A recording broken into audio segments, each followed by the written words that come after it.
Hi.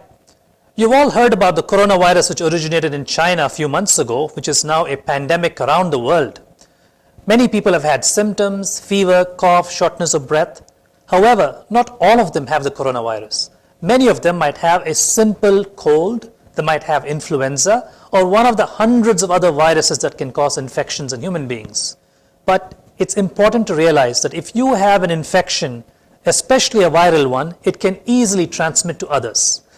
In this kind of a situation, it's important that we break the cycle.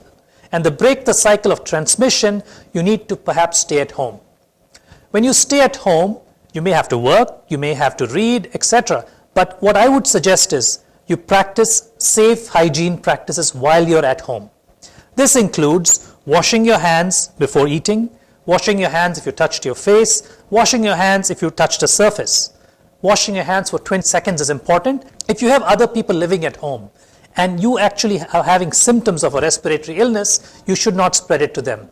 You can wear a mask if you're coughing, but you have to use the mask correctly.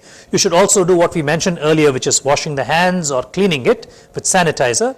You may also want to think about how to avoid spreading it to your relatives or other people living in your area by making sure you're at least 3 feet or a meter away from them.